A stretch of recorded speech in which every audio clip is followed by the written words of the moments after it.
We're back! Lambda Bible Studies. It's the most regular event on the internet. And today we are talking about toxic masculinity, the most clickbait of subjects. So I hope everybody's as excited as I am. And if that wasn't enough to get excited about, we've got surely one of Lambda Bible Studies' best guests, Philip Vortman. Is that how you pronounce your surname? I think I ask you this every time. Yeah, that was good. I try. Welcome back to the channel. How are you doing? I'm doing well, thanks. I've got a bit of a man cold. It's appropriate. Well, that's another topic we can discuss. Yeah, is that toxic masculinity? Yeah. Well, let's not dance around on ceremony or whatever the expression is. Let's get straight into it. So, masculinity.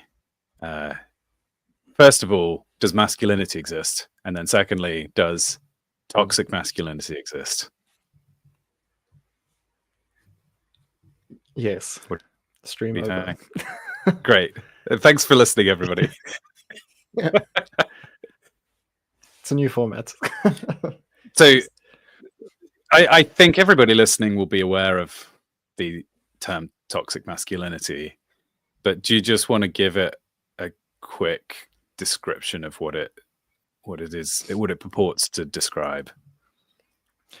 Yeah, I think a reason for it, so maybe some kind of legitimate reasoning for it, is that we've, as a society, especially in the West, I think decoupled from the roots of our masculinity.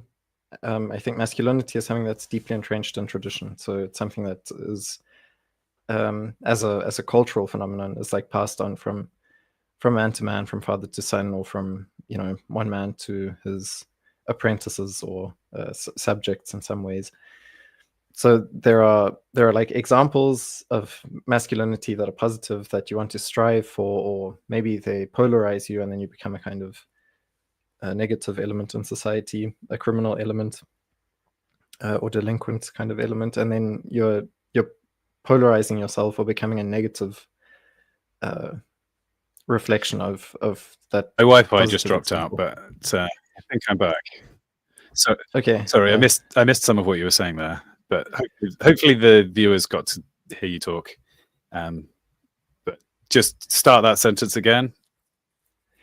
Sure. Well, I was trying to understand masculinity kind of historically, that it's kind of rooted in tradition and principles that we pass on from one man to another.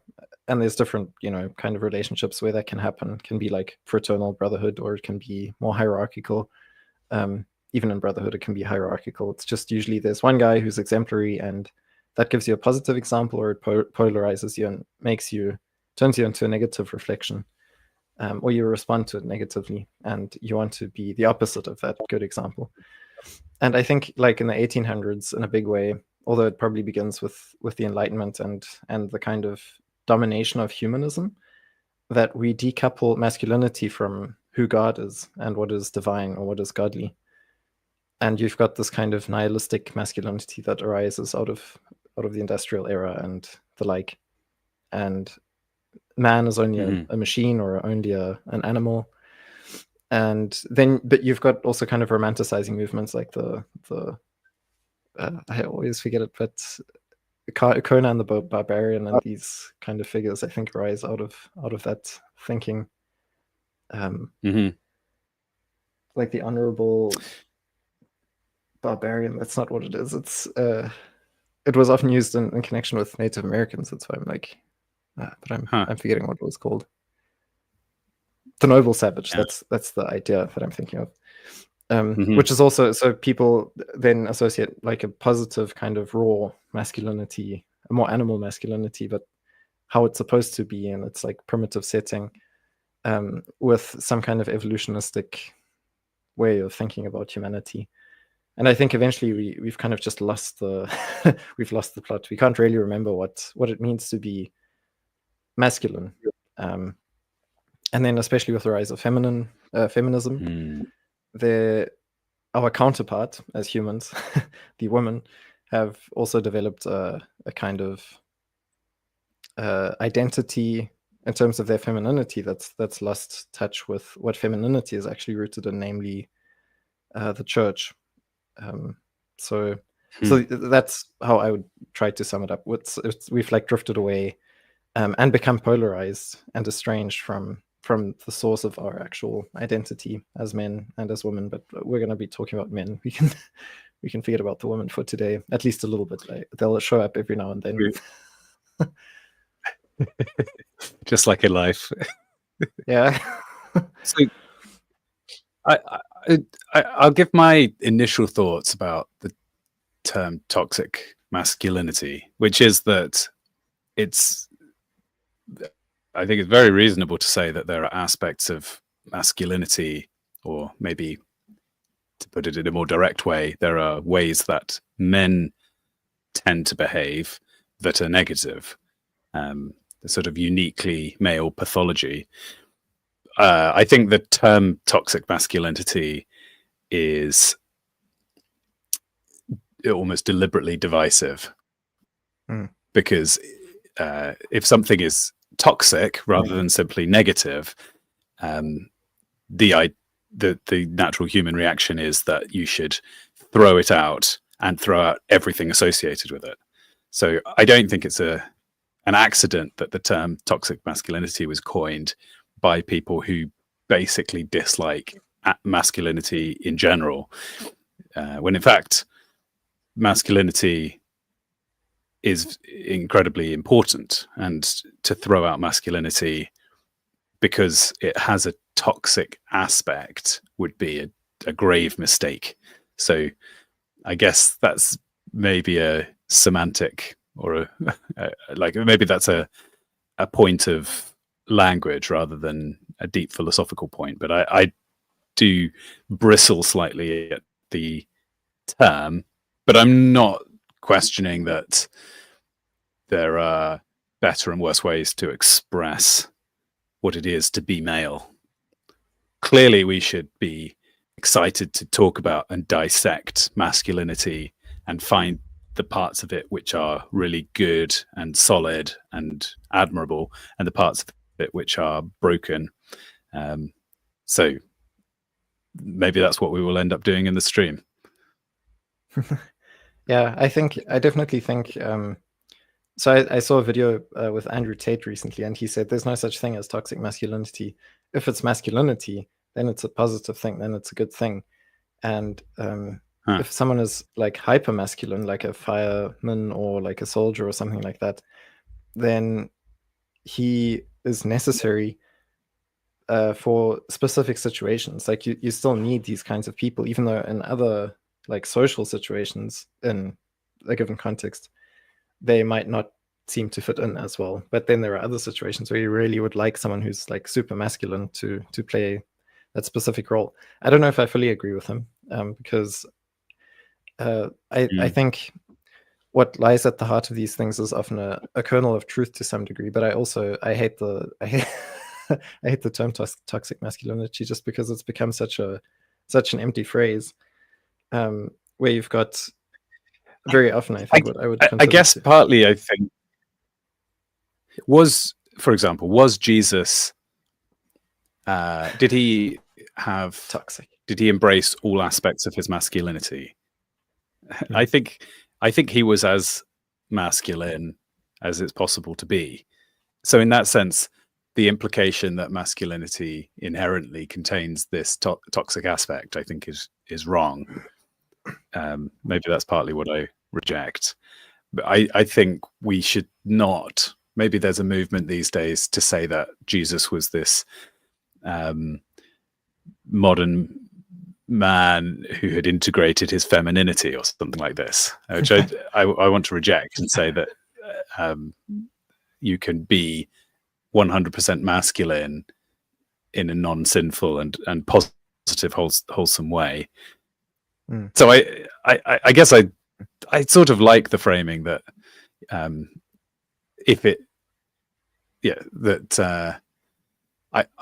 naturally I like the idea that masculinity can be a totally positive force. But again, I do agree that there are ways that men can tend towards certain types of sin. And I think the way I'm framing it is slightly different from what you were saying. And I sort of agree with you as well. You were saying that the problem is that masculinity in general, the way that it's expressed in the modern world, has become toxic in general. Is that fair?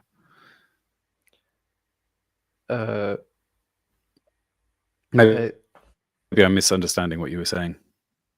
Well, I think so. I think we as men have generally speaking, unless we are very firmly rooted in like Christianity, lost contact with the origins of that was like the beginning part that I was trying to explain, where I think the kernel of truth might be.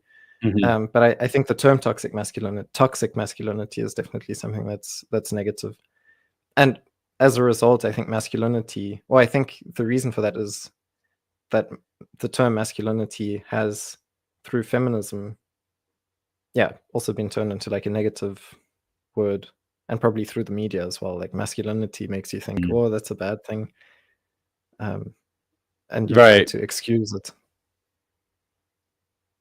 If we spent a lot of time in our lives hearing people pairing the phrase positive with masculine, as in positive, let's talk about positive masculinity. Even though, you know, feminists may protest that that's the same concept as toxic masculinity, it's just the other side of the coin, but you never hear the phrase positive masculinity. You only hear this drumbeat of toxic masculinity.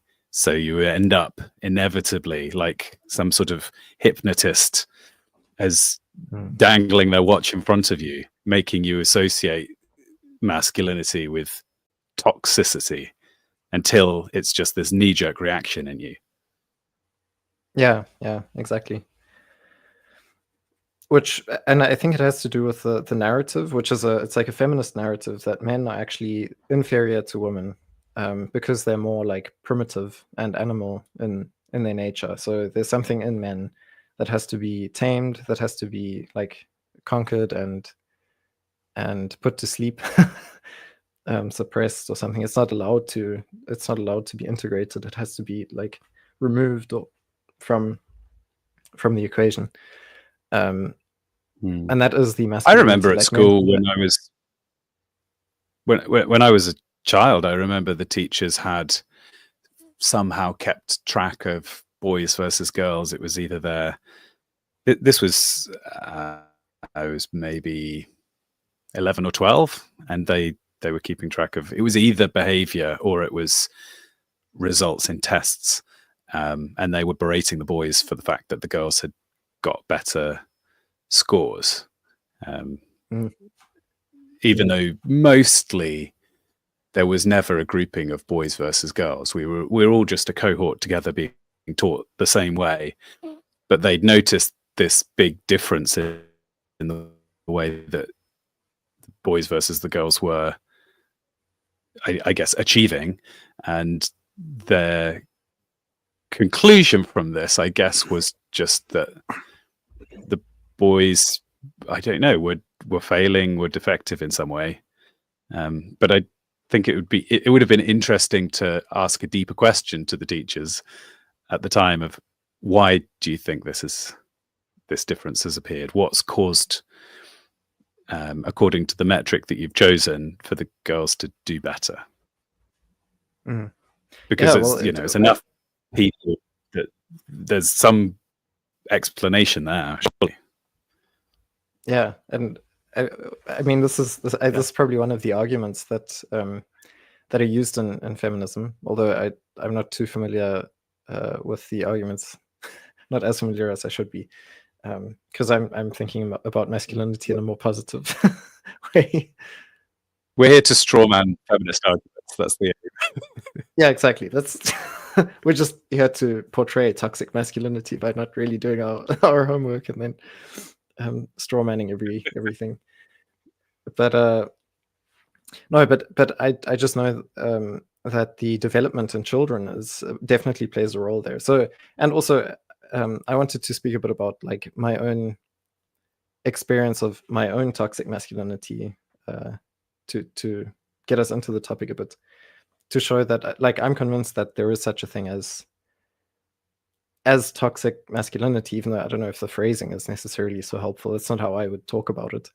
But there is definitely, like, we are sinful creatures, and if we do not have the necessary help in our life from God through His Word, and especially through our parents, I think there's such a crucial institution, which we see in like the fourth commandment, depending on how you count them: honor your mother and father, and you will live long in the land that the Lord your God gives to you, and so on.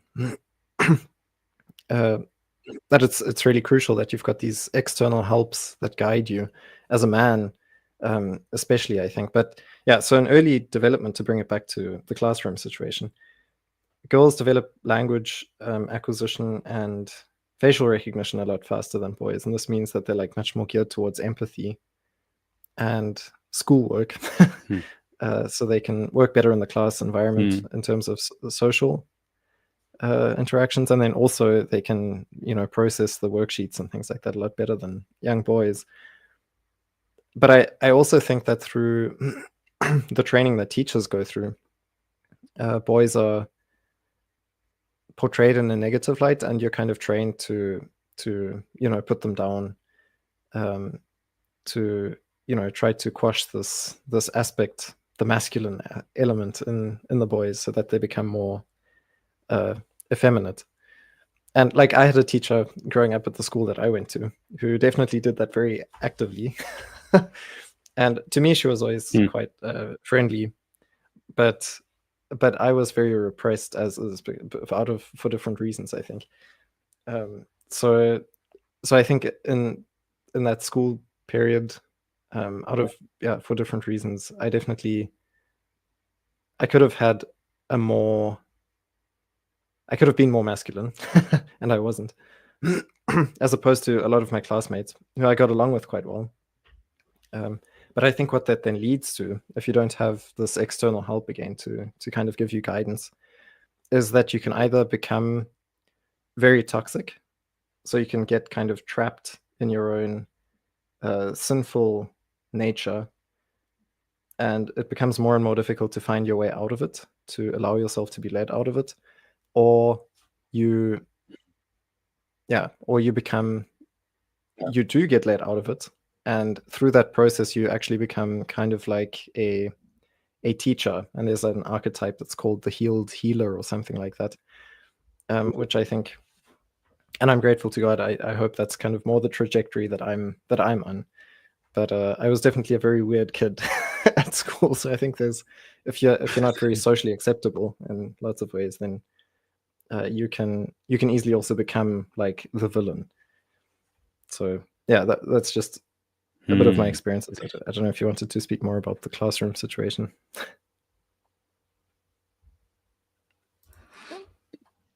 Well, I was pondering on which aspects of you were saying that you were going to talking to your toxic masculinity. So do you want to be a bit more specific about what things would you include in that description that are like, why are those things, what are they, and why are they masculine, and why are they toxic? Yeah. So, and also I've noticed my battery is not charging, so while you talk I'm going to be running around trying to find a charger. So go ahead. All right, well then, buckle up, listeners, because this is going to be a long and tragic story. No, I'll try not to make it too tragic. But so I think another really core aspect of masculinity is the logos, and Christology is actually very central to understanding what it means to be a sane man. And as soon as you forget that Christ is Lord, as soon as you lose perspective that you are not God, that you're not subordinate to greater powers, and that these powers are specifically masculine and kingly, royal, among other things. But that, I think that plays a very crucial role. It plays a very crucial role in understanding yourself as subordinate and as part of a bigger picture. And that kind of military language, I think, is also very important, because a part of military life is order and principles and training in these principles, so that they're not merely like thought principles or something that you have in your mind, but they're things that go over into your habits, into your character, into the way you lead your life. And they help you to like harness the gifts that you have in a way that's beneficial to your neighbor. And so, because words, or like the logos, which means word, or reason, but words and specifically also principles play such an important role in what it means to be a man. I think the lie is kind of the antithesis of this. And I think that's what we see in Satan. So you've got words that establish meaning, that give you direction and orientation and clarity, and that you can use when you know them and when you practice them to like harness and channel the gifts that you've been given. But if you don't want to be put through the training ground of like suffering in this world, if you don't want to do the hard work that's necessary, then what you become is a deceiver, which is like fundamentally satanic. And I think that's kind of the struggle that every man faces. And I think I was very good at avoiding doing the hard work that was necessary. And instead I did like other things. To some degree, it was a hidden blessing, because it means that I developed skills that like now, like I would draw a lot and things like that, also when I wasn't supposed to be. But thankfully that is still a kind of skill. And maybe I didn't have outlets where they should have been. So who knows if I'm fully to blame, but I want to take responsibility for the fact that I could have done the work that was necessary, or prioritized certain like aspects of my life where work needed to be done. And that would have just trained me, I think, to be more effective. So to harness whatever talents are in me more effectively. And so like later in life now, I've had to, and I think it's the case for a lot of men, like especially if you didn't have a dad, or if your dad wasn't very present, or if your dad was also very influenced by the ideologies and thoughts of our time, then like you don't have this very clear kind of traditional upbringing, which leads to Well, I want to go back to something you said right at the beginning of the stream, which is that there's this chain where fathers teach the sons, and once the chain is broken, it's very difficult then to reestablish. So I guess I want to put out a sort of word of encouragement to the men listening, that they're trying to discover their masculinity, many of them at a great disadvantage of I guess we have the advantage of being able to read great works of philosophy or whatever, going back for a lot of history, and we can maybe start to piece together masculinity from the ground up, as it were. But that's very different from being in a culture with a rugged, lived, experiential masculinity, and for a lot of people, having that father figure who's in your life pushing you towards positive masculinity. That I relate in a way to what you were saying, that I think for a lot of my life, I was sort of aware of the world of the jock. I guess in the UK we've got not exactly jocks, but there certainly were the sporty, athletic, high status guys at school, and I was quite happy not competing against that and living in a different lane where I was just busying on my own interests, like you were saying about doing lots of drawing. Maybe I was programming. It's kind of the same way you lock yourself off in a room, or maybe I was doing music, something kind of an insular, self-contained hobby that means that you don't have to participate in the challenges, the ups and downs, the kind of the harsh realities of competition, where you find yourself, somewhere in the pecking order with the other guys. You've got various ways of competing, but I was part of a clique or a group who were just self-acknowledged as being outside of that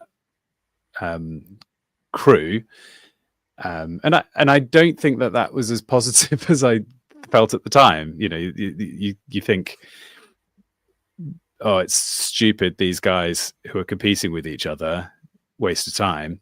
But actually, I think that competition is a formative aspect of masculinity, where people are forced to confront their weaknesses rather than simply honing in on their strengths. And I think that's actually a very important part of becoming rounded as a man, that you should face up to the things that you're weak at and improve them, rather than saying, I'm gonna throw my hands up and say I can never do it. It's in failing and getting back up and trying again that we grow strength of character. Mm-hmm. At the same time, one shouldn't glorify the other side of the fence, if one can call it that, because I think like those guys are also struggling in a lot of ways with the exact same thing, but going in a different direction. So, but I was probably, what I'm reflecting is that I felt that I was told about the negatives very frequently, yeah.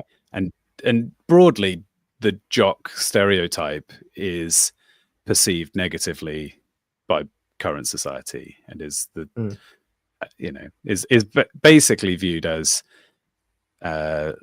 stupid and unredeemingly preening, or there's never seen you never see a celebration of that way of life, where you just kind of you throw yourself at trying to get to the top of the social hierarchy. But I think there is a sense in which that rough and tumble of competition is a very healthy thing. Yeah, so I definitely agree. Okay. We've got a long lag, by the way, so I feel like I keep stepping on you. Go ahead. That's fine. Yeah, well, I definitely agree that it's so important to have like a sense of play, and to recognize your weaknesses and to like work on them, and not to avoid them being exposed. Because I think so often I was speaking about like the polarity between the liar and the principled man, in a sense. So the one who stands for truth and the one who tries to undo the truth so that he can stand taller than everyone else. I think that's where both of these camps, the jock kind of more team spirited person, can fall into the trap of toxicity or of his own sinful nature, is that he can he can be very good at navigating that social terrain, which is defined often by physicality, but he can also do it dishonestly and in a way that means he kind of discredits everyone else for the sake of gaining credit for himself. Yeah, And you could argue the same now that we've got a society that's flipped on its head, where actually the nerds rule the roost. The same thing could be said, right? There's nothing inherently wrong with being intelligent, but you shouldn't lord it over everybody else if you do well in that, competing in that. It's a great benefit to society to have people who are smart and apply their intelligence to problems that are appropriate for it. And in the same way, I'd say it's of great benefit to society to have people who are physically capable and strong, and maybe sometimes office workers who live comfortable, trouble-free lives for a period forget this. But actually, even in the modern world, if you're a parent, or if you're caring for somebody, or you're needing to do DIY, or there's all kinds of ways that being physically strong is still really valuable to the people that you're around in the world. It's always the hilarious joke that young guys in church try to impress the girls around them by lifting up more chairs when they're packing away at the end of church. It's like, if I can pick up 7 chairs, then she'll fall for me. But let's not ignore the fact that having people who can lift up chairs and put them away is actually great. It's really valuable for a church to have fit, healthy people who can do physical activities. If everybody was wheelchair bound, it would pose an enormous problem in trying to run lots of the various things that churches do during the week. Yeah. So you've mentioned you're trying to impress the goal. I think that might be one factor that like plays into why this concept of toxic masculinity has been pushed so hard. And I think in recognizing that,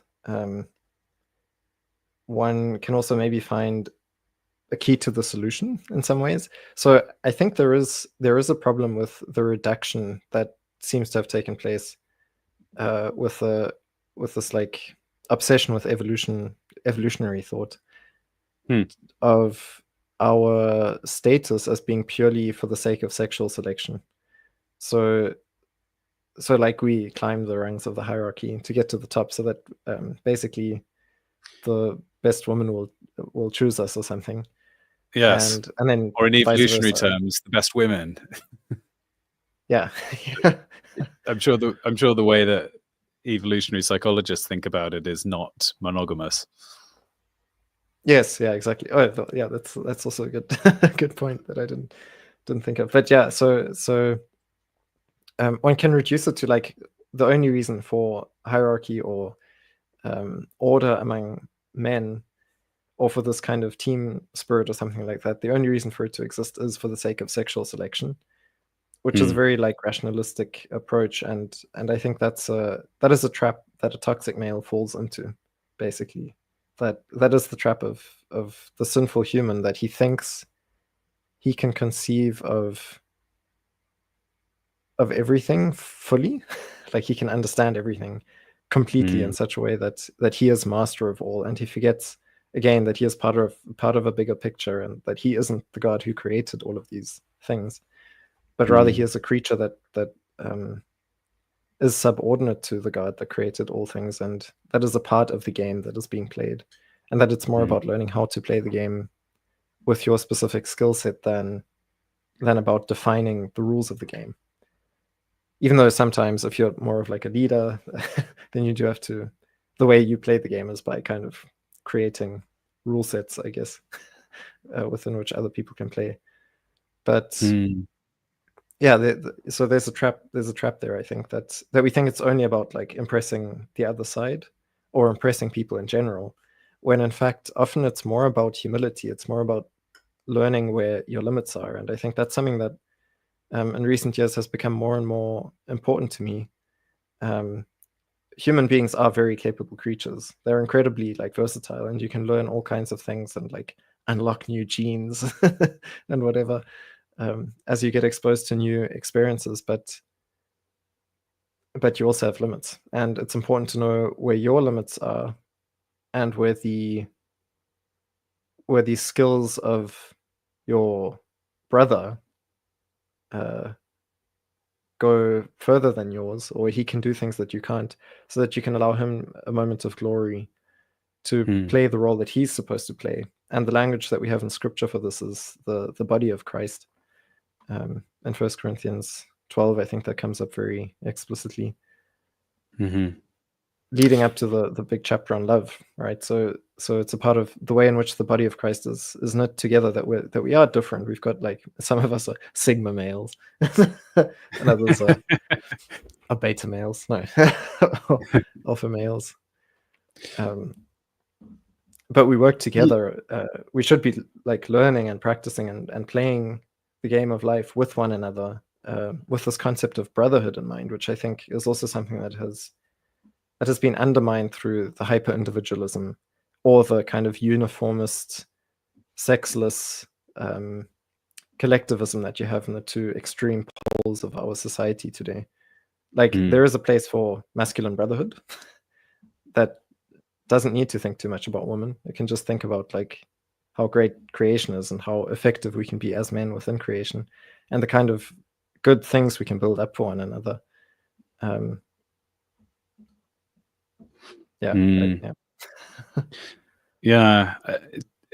It's I think you touched on so many interesting things. Picking from a bountiful harvest of directions that we can go into, mixed metaphors. But you mentioned the idea of an alpha versus a beta versus a sigma. So this terminology that's kind of sprung up recently, I guess, originating from the observation of apes. I think that there's often an alpha, like the silverback gorilla, for example, where it's unquestionable. You look at a bunch of gorillas, and the way that they organize their society is there is a patriarch over a little crew, and there's other males present, but the alpha is the one who's the biggest and the strongest and mates with the females, and at some point will be toppled, and another beta will become the new alpha. So then people take that picture of how a bunch of animals behave, and they say, well, actually human society works the same way. We've got some guys who are alpha guys and some guys who are beta guys, and which already is slightly breaking the mold, because there's only ever one alpha, as I understand it, in any given situation. But I guess that the claim maybe is that in human society, if you get two alphas in a room, then they'll compete in some way, and one will fend off the other. So the whole analysis is a bit suspicious, I think, because humans are different from animals. So it's a little bit like what you're saying, that a lot of the way we think about these things is derived from evolutionary thinking, and a lot of evolutionary thinking is done under the supposition that there is no guiding force, there's no God, there's no creator, that it is all it is all just a sort of solution to the problem of survival, and it's the natural outcome. Whereas we believe as Christians that man was made in God's image, for whatever that means. So we not only can observe an is, but an ought, and therefore the way that humans should behave and the way that men should behave should be derived from instruction. Divine revelation is the core of how we should behave, and not looking at a bunch of apes and observing the pattern that leads to the apes having the most offspring, and then trying to replicate it in human civilization. Yeah. So I think the the is-ought gap or fallacy, that's definitely something that one speaks about if one only believes in like a materialist reality, I think, because it's a bit tricky, because like the only thing you have there is the phenomena that you observe. So you observe things and then you kind of abstract the pattern out of what you observe, and then you try to figure out for any given situation what would be the ideal or the most, well, what would be the thing to do to like maximize positive things and to minimize, detriment to our species or to my clan or whatever. And so you create like situational ethics that are very specific to the situations in which you find yourself.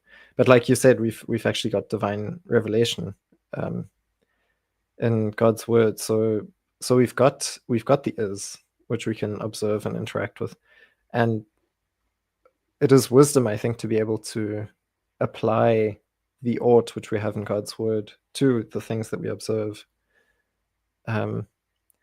But yeah, we're not like, God doesn't leave us blind in this world as the materialists would have us think. He actually gives us the revelation, and it's a very clear map of of the things that we experience in the world of the ought. And yeah. So one observation about Jesus that I made in the last year or so is that during his ministry, he actually covered an enormous amount of ground walking. He would not have been able to achieve what he clearly thought was necessary if he hadn't got a certain degree of athleticism. Now, that's not to say that obviously you can take any good thing and push it to become an idol, and some people are just incapable of achieving things. Oh, somebody's asking about the radio drama. Sorry, that has distracted me because I feel like I should. I feel like I should comment. So the radio drama, well, it's in a funny situation really, because it's done in a sense. Like there is a full cut, so a lot has been achieved on the radio drama. However, I am not yet happy with said radio drama, and I don't want to release something that I'm not happy with. The original release date for the radio drama was going to be kind of the end of Lambster, so Easter, I guess, the end of the gauntlet as it was this last year. And at this point, I'm now wondering if I should just push back the release date by a year and release it at kind of Easter time, 2025. So I know that originally when I was telling people this thing was going to be released, I was talking in terms of a few weeks. So I can only apologize. And I don't want to repeat the mistake by giving people a false confidence about a new release date. So, I mean, Phil, you've been involved in the radio drama. Is there any comments you want to make about this? I'm really grateful that little Aotearoa, however you pronounce it, asked, because I've been wondering myself. But it's was the suggestion that it could be up as a Christmas present. I think the trouble is I don't have time between now and Christmas to fix it up to the quality that I basically the version that I've got is already awesome. If were I a less fastidious artist, then I'd release it, because it's had loads of people collaborating on the thing, and they've done a great job, and they deserve me to release it in some ways. But in my opinion, there are certain issues which go all the way back to the script. And so I need to fix the script and then get people to re-record, rewrite some of the music, and realistically, the total amount of time that all of that will take is just too much to have it done by Christmas, I think. Yeah. So if people really want to hear a version of it, I'm prepared to give people a link to the current version on an individual basis. Yeah, I wanted to just say, as someone who's been exposed to, I think, most of what you have currently as like a complete product, like the score that Luke has composed is incredible. Talk about like effective use of your masculinity. That I think really is what one should be doing. And also, like, it kind of does tie back into the whole question of alpha and beta and whatever. I think it's important. Like, there's the kind of pure materialist way of viewing it, but then in Ephesians 5, for example, we've got a nice description of how Christ is the head of each man, or of the church. There, actually, in another place, he's described as, I think it's also Ephesians 5, he's described as the head of every man, and then the man is described as the head of the woman. So and I think Luke did a very good job of being like the head of a group of people and directing us. So like the voice acting is incredible. I mean, the trailer is up to be seen, right? So one has a there's a taster impression. Yeah, which, like, yeah, I'm really excited to see what the final product is like, because those voice actors, wow. Especially, what's his name? Adam. Just yeah. So I actually once counted the number of lines everybody has, and the character Adam actually ended up having more lines than anyone else, which I was cool. Kind of surprised by. But Phil plays Adam. Is for people who aren't in on the joke there. Yeah.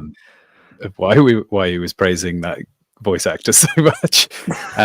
Lil says maybe you could upload us a video of you reviewing Greg's Christmas mince pies or something to hold us over then. Does Greg do a variety of mince pies? If they only do one mince pie, it'll be a short video, but that's not a bad shout. I've got lots to say about mince pies. It's not the topic of this stream, so I must stop myself. But for example, the iced mince pie is a phenomenon. I mean, discuss that in the comments below. Keep up. Have you ever had an iced mince pie, Philip? No, well, no, not an iced one. As in, like, after it's been reheated, I've had one. Yes. Okay. Now I've been loading up in the background here Ephesians 5 because we've been streaming for, I think, far too long without bringing up a Bible verse, and I'm planning to correct that right now. So that's a good one. Yeah. Or do you think somewhere else is better to go? No, I think this is a good place to start, because here we can see this, like, the nature of the image of God, that we get it from God and explicitly also in Christ. And there are a couple of other passages that speak more directly about the fact that, like, all of mankind gets its image from Christ. But here we see that the men, in contrast to the women, also get that image from Christ. Although, no, I'm actually thinking of 1 Corinthians 14, I think, where the head coverings are discussed. All right, let's go there. Or is it 1 Corinthians 11?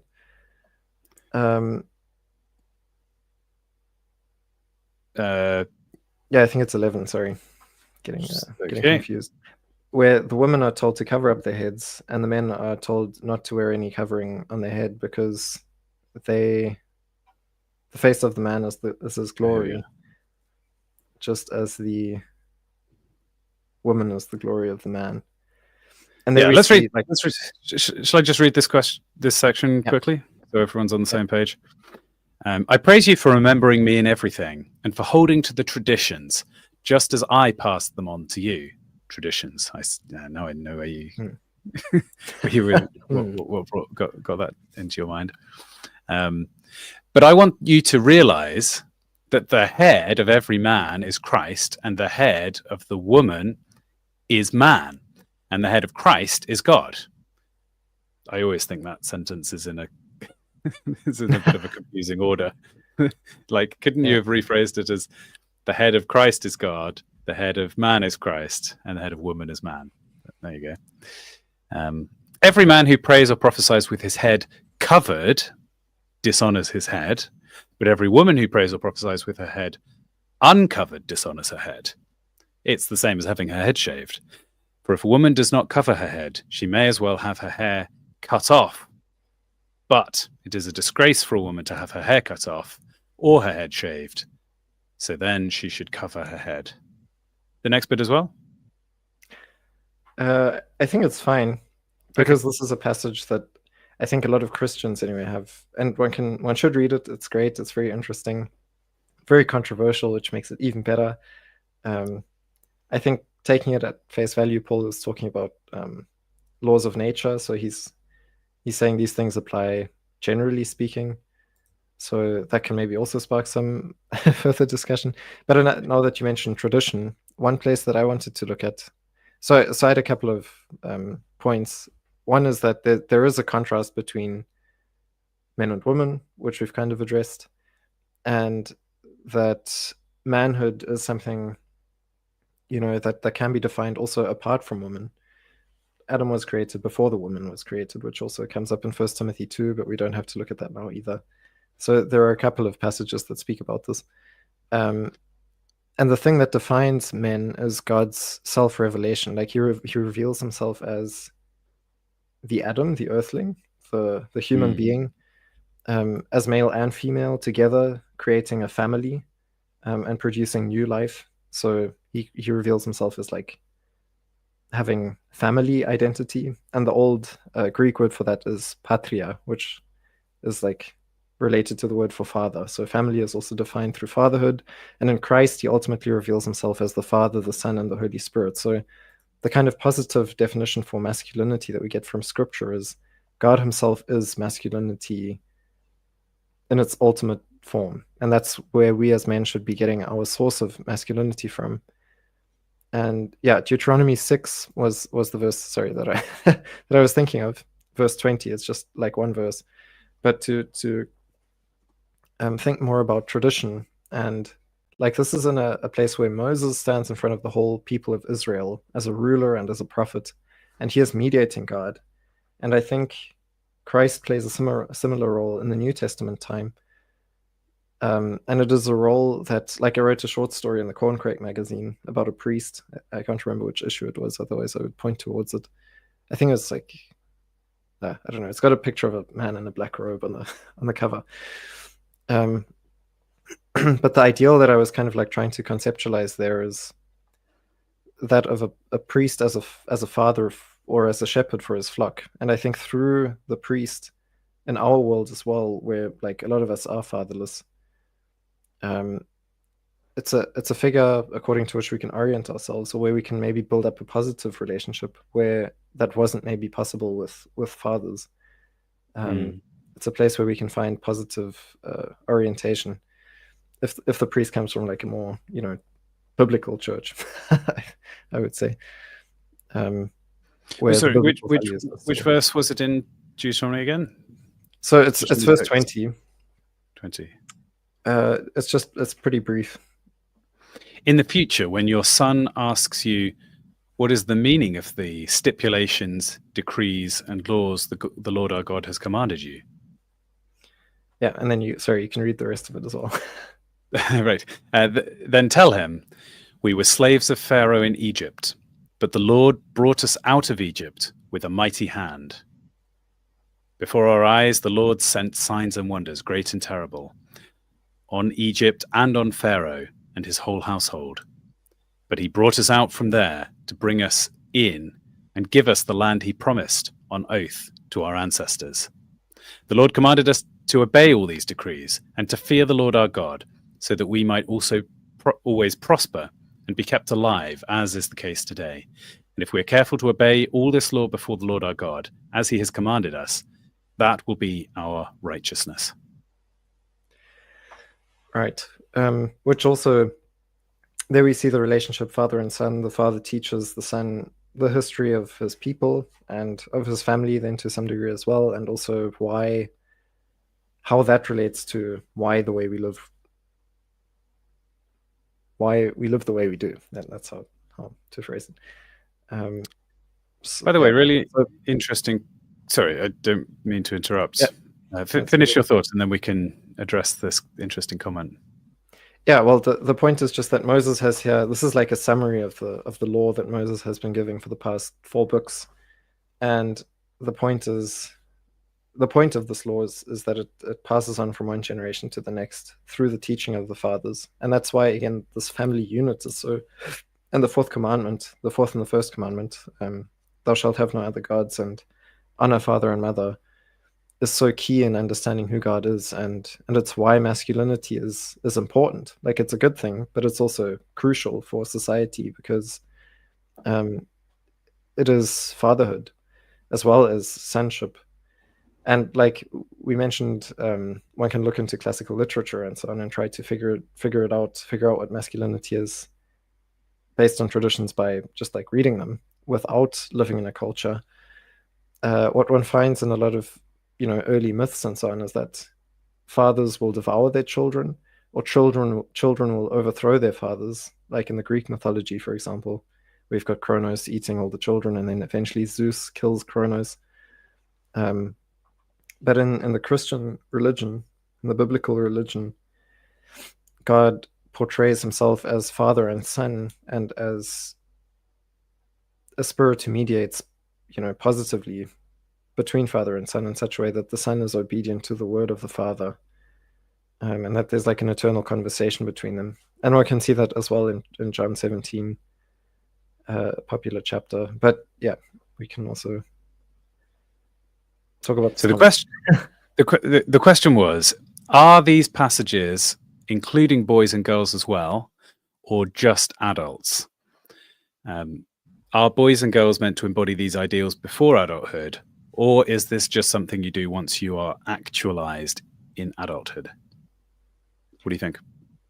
Well, I think children are supposed to be trained into adulthood, like from the beginning. They're supposed to, obviously, like right at the beginning, they're not capable of it. But even like the youngest children, they automatically begin to imitate the people that surround them because they're trying to learn how to be more competent, more capable in the world. And I know that there are a lot of Christians that believe in the age of accountability, which I don't agree with. I mean, you can become more competent and so on, and so I think there are different like cognitive stages of development and so on. But I think ultimately we're sinners and God saves us. So, but how many 3-year-old boys are obsessed with cars, and how many 3-year-old girls are obsessed with playing with dolls? I mean, I know this seems awfully old-fashioned, but even in 2025, that's still true. Nothing has changed in the way that little boys and little girls embody their own, maleness and femaleness. So yeah, I don't see any reason that, for a start, the point at which somebody becomes an adult is also unclear. And I think if you're saying that, for example, so I'll give you an example. There's churches that I've been to who think that women should not be preaching to men, are perfectly happy to have women preaching to 18-year-old, what they would consider to be not men, boys, even though they're 18.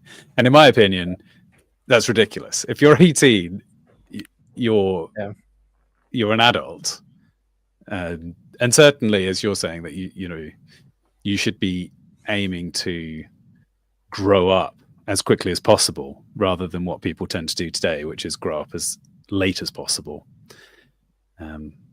So I think it's a pretty dicey idea that we have these kind of extended periods of complete gender neutrality that then suddenly flick like a light switch, and suddenly you become an adult, and then all this whole new set of unfamiliar obligations apply.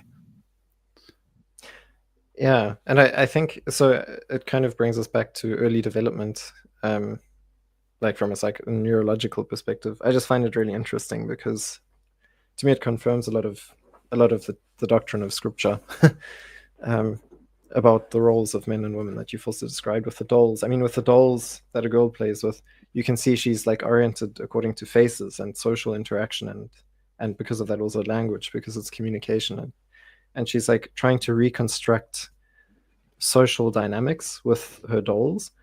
That's something that is observed like as a neurological tendency in the development of young girls that like makes a strong difference between boys and girls in their development and in education and so on. That puts boys on the short end of the stick or something like that. They get the short end of the stick. But yeah, and boys are more like object oriented and geared towards problem solving logic. So they develop those skills Yeah. more quickly in childhood. And you There see was an that episode with of cars and so on. there was an episode of a TV show, or a series of a TV show.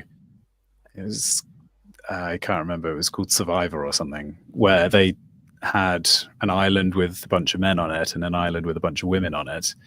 And frankly, the women were hopeless. They couldn't have survived if it was a real experiment. The producers had to step in and help them repeatedly.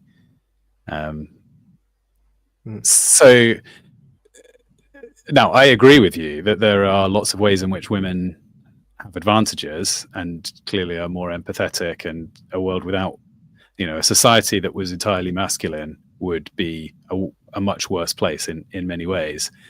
But I think we also have to remember that there are ways in which men have advantages, and they are not just like, I think it's often portrayed that men's advantages come down to being physically strong, and that now that we've got JCBs, that men are kind of redundant because their intellect is insufficient. I do not believe that to be true. Yeah, it isn't true. I think what I was saying just now, our problem solving skills and object identification skills are more what we develop towards Okay, interesting. in childhood. Yeah. And that's why it's like you'll be a mechanic with your car. And Yeah. why you'll turn into like a real nerd about theology or whatever, programming or whatever you really get into, music.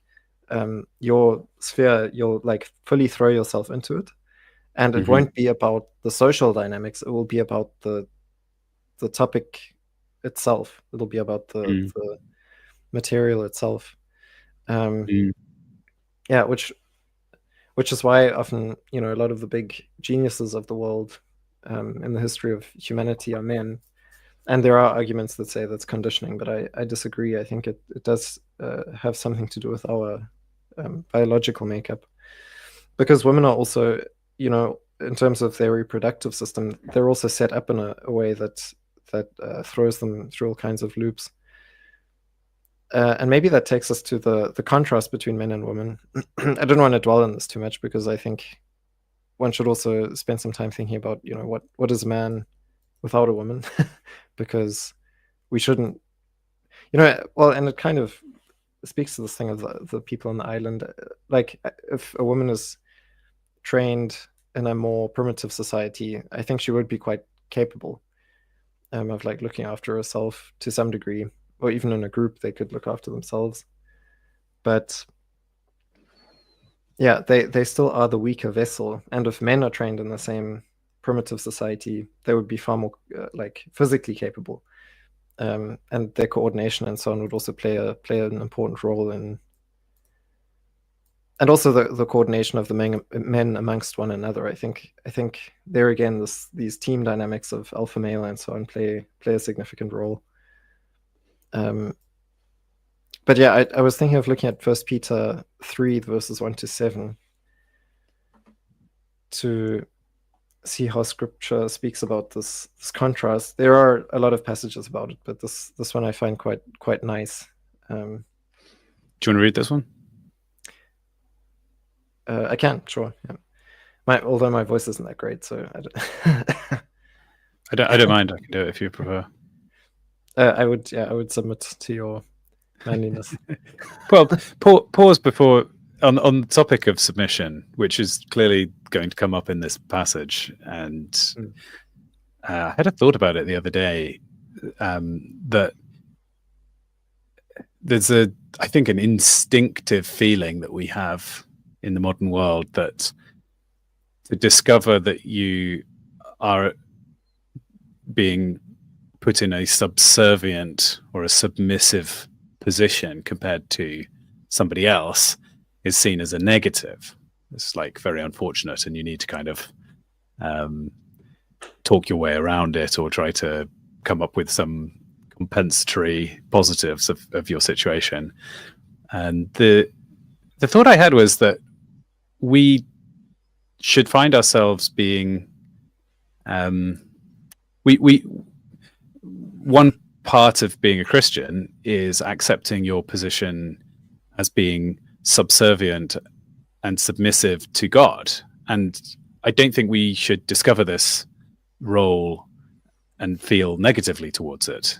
That actually there is a sense in which everybody apart from God finds themselves in various ways with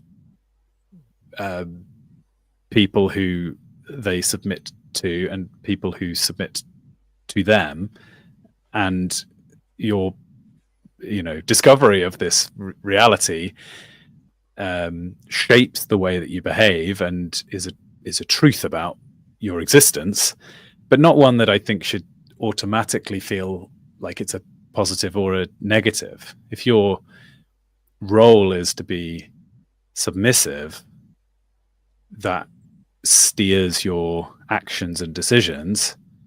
And if your role is to lead or to have others submit to you, likewise, that should shape your roles and decisions. And in either case, it gives you responsibilities and you could argue advantages in either direction. So I guess I just wanted to kind of put a big question mark next to the idea that being submissive in a relationship is necessarily negative. And I don't think we should overcorrect and say that it's automatically a positive either. Some people would accuse modern men of often abdicating their responsibilities by being submissive when they should not, because it's convenient to not have to make decisions or whatever. Sorry. What do you think of that thought? Yeah, I think that's summarizes it quite well, because the word submit in Greek, I'm pretty sure. What's it? I've forgotten his name. But one of the other guys that's often on here. Why have I forgotten his name? I actually saw him he posted something on Twitter today. But anyway, he will also already have said it. The Greek word is hypotasso, which means to get into your military. It's a military term for based on your rank, that's your position within the formation, and it's like take formation, basically get to your position within the formation. And if you're in the right position and you play your role well there is also glory for you, because then everything works. I mean, there's the benefit that you can perhaps win the battle, and that's better than if you lose the battle, because if everyone loses, then you lose. And so here's that idea of the body again as one big whole, as everyone playing their role to the best of their ability. And that's what it means to submit. It's to know where your limits are, and to, in humility, accept that, to acknowledge that you are not the creator, that you are not in control of everything, but rather that into your care has been entrusted a specific specific range of tasks, and they're appropriate for your skill set. That's why you've been put in this place. And so it's up to you to use your skills to most effectively overcome the challenges and do the task to the best of your ability. And in this case, it's, we'll be reading now about wives doing that in relation to their husbands. Men do that in relation to their wives, and men also do it in relation to God, especially. All right, let me read it. Wives, in the same way as whatever was in chapter 2, which we don't have time to discuss, submit yourselves to your own husbands, so that if any of them do not believe the word, they may be won over without words by the behavior of their wives, when they see the purity and reverence of your lives. Your beauty should not come from outward adornment, such as elaborate hairstyles or the wearing of gold jewelry or fine clothes. Rather, it should be that of your inner self, the unfading beauty of a quiet and gentle spirit, which is of great worth in God's sight. For this is the way that the holy women of the past, who put their hope in God, used to adorn themselves. They submitted themselves to their own husbands, like Sarah, who obeyed Abraham and called him her Lord. You are her daughters if you do what is right and do not give way to fear. Husbands, in the same way, be considerate as you live with your wives. Right. Long passage about women in this stream about masculinity. Husbands, in the same way, be considerate as you live with your wives, and treat them with respect as the weaker partner, and as heirs with you of the gracious gift of life, so that nothing will hinder your prayers. And the word that's used there is the weaker vessel, which I find I really like that, because it kind of also harkens back to the creation story, where man and woman are both created. Well, man is created out of clay, like a vessel, and there's that image in Jeremiah as well, where Jeremiah is told to go down to a potter, and God describes himself as a potter that creates us like pots, vessels that carry. Each vessel is created for its purpose. That's what St. Paul says in the letter to the Romans. So this idea of the human as a vessel that carries God in him, God's Holy Spirit, we're like a temple of the Holy Spirit. That's something that you can follow through the whole Bible. And here, there's a contrast between men and women. Like, they've got different roles, and a part of that is that the one is stronger than the other. The wife is, or the woman is, the weaker vessel. And that plays into the role of the man. So for a man to submit to God is to make sure that the weaker vessel is taken good care of. And I think there's a lot of neglect of this responsibility in our society. Like, I just know that as a weak man, I will even say as an effeminate man, probably by nature, because I think I have a much stronger like inclination towards faces than objects, personally.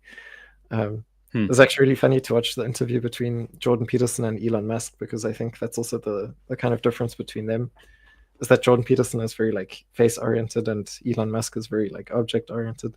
So they kind of one of them became a psychologist, and one of them became, well, the head of a couple of engineering companies, right? Yeah, exactly. Yeah, but they're both very I think very masculine in their own way. The one is more like spiritual in his vocation, and the other one's more earthly in a lot of ways. And you need both kinds of men, and they both need each other, I think, as well. But that's a slightly different dimension to the one that we're talking about here. So live with your wives in this translation, an understanding way, showing honor to the woman as the weaker vessel.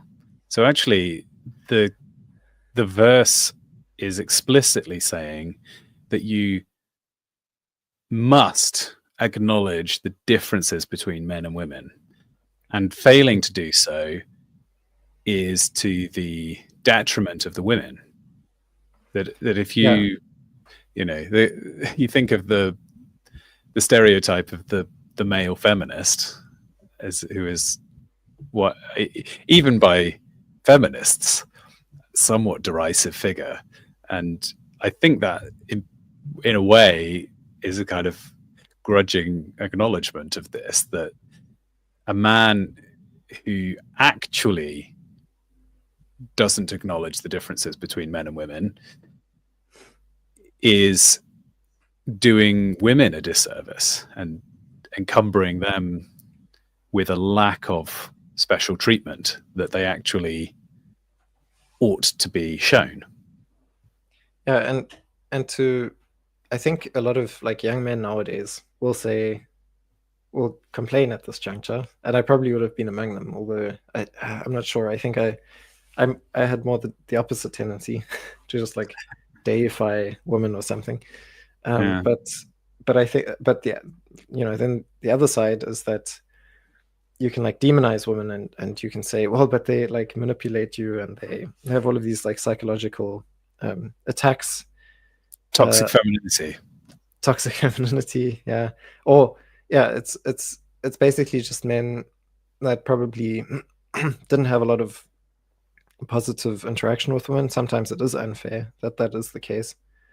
And then like the few interactions that they have are negative because they're not very attractive men, because they haven't had the opportunity to learn what that means or to practice being that, because it's also a habit. I think you have to like learn how to be sociable in the way that you need to be if you want to be attractive to women, which is like not something that's a whole lifetime of experience in a sense. So it's very difficult to even to start that process if you're already like in your 20s, and then suddenly you realize, well, I kind of don't want to be alone forever. And then yeah, you start going out into the world, and then you've got these first experiences where women are like trying to be nice, but they don't want to tell you that they don't like you because they're women. so they're too they themselves are too precious to and here we hear that's actually a part of femininity. That's a positive aspect. They're supposed to be gentle and quiet in spirit and this kind of stuff. They're not supposed to make harsh judgments and so on. And I think often the problem there is actually that the young men that don't have the necessary experience, and I include myself in that, for a long time I've been allowed by God's grace to make experiences now that have furthered me in this process. I'm still pretty weird, but like I think I can get along with women now. But I think the problem is that there's a lack of relationship to men that you can go to that can help. And this is again where like brotherhood is so important, but also having like a father confessor, if you have a priest or a pastor. I would say pastor, not priest. But anyway, if you've got a priest, that's fine. Or if you've got a just some kind of mentor or anyone that you look up to, even if it is your real dad, if you can build up that relationship, that's ideal, in fact. But yeah, this relation, if you've got like trouble with women, you shouldn't go to other women to help you through that trouble. I think if you go to your mom or something, she can help you understand to some degree, but there's what you need is another man who can just give you, instruction, and who can just be another man at your side. I think that's really important, and who can also give you clarity and perspective that you aren't as attractive as you think you maybe are, or that you still have a long way to go and so on. But that prospect also isn't hopeless. Like it is possible to grow. And there's also, a woman, if you find a woman, it's not because you're so great. I think in the end, whoever finds a woman, that's a gift of God. And that's also in Proverbs 18, verse 22. Maybe we can look at that one. That one would also be good. Unless you start comments to this. Proverbs 18. Yep. 18, verse 22. Yeah. So it's just a very short proverb, but I think... He who finds a wife finds a good thing and obtains favor from the Lord. I find my voice goes more David Suchet when I'm reading Proverbs. Yeah, that was very, very good. I felt embarrassed now with my like cracking cold voice, but yeah, that was very soothing. I nearly turned to button. And of course, this is in a way massively expanded in, is it 31? Yes, yeah, that would also be good to look at. Especially that first line here that comes up. This is so. You What a mean question. No, for the 10. first 10. An excellent wife who can find. She's more precious than jewels. The heart of her husband trusted, blah, blah, blah, blah, blah. So, to go back to Proverbs 18. Yeah. Right. Well, yeah, But that it's was. I just wanted to point it out. Yeah, that it He comes who from. finds a wife finds a good thing. I would say, though, you could find some other verses in Proverbs that caveats that.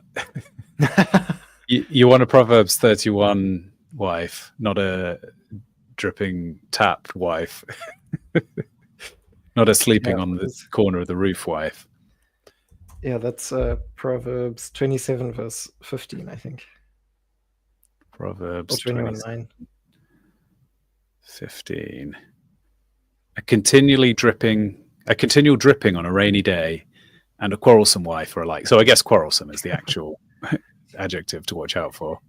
To restrain her is to restrain the wind, or to grasp oil in one's right hand. So again, distinctive ways in which males and females tend to need the rough edges softening, maybe. But look at this, verse 17. Iron sharpens iron, and one man sharpens another. Finally, I feel vindicated on my earlier comment in the stream about competition. That I will admit, when I was saying it, I was thinking this is meant to be Lambda Bible Studies, not Lambda comes up with ideas on his own studies. But praise God, he has provided us with some actual wisdom rather than just the ideas out of my head. So when you exempt yourself from society by spending all your time in a corner doing solitary pastimes because you feel like you're so smart you don't have to subject yourself to the criticisms of your colleagues or older men, perhaps, you are like unsharpened iron that's not having the opportunity to get that blade. So now, same conversation that we had earlier.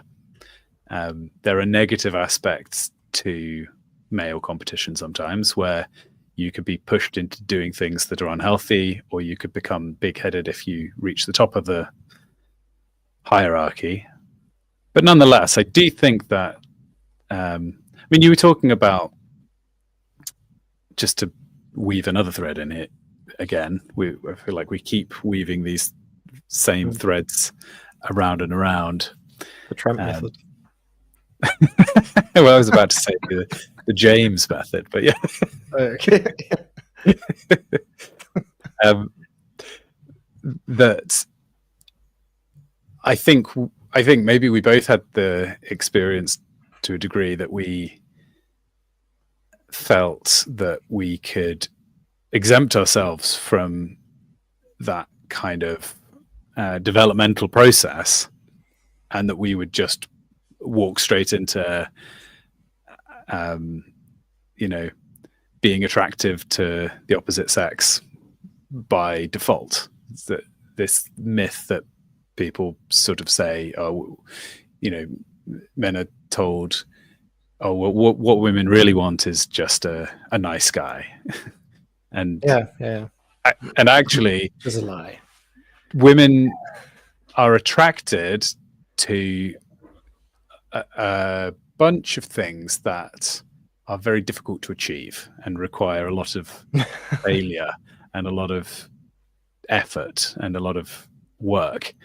And as you were saying, if you only discover this for the first time in your 20s, you are quite far behind the start line, let alone approaching the finish line. And there's this phrase that women wait at the finish line and pick the winners, and I think that has some truth to it, that a woman is not looking for a boy, she's looking for a man. So you should seek to become a man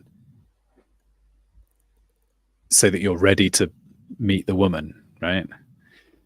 Yeah, like wrestle with God for a bit, because Yeah. it's true. She wants to feel safe, I think, ultimately. Like, there are tough women. Yeah.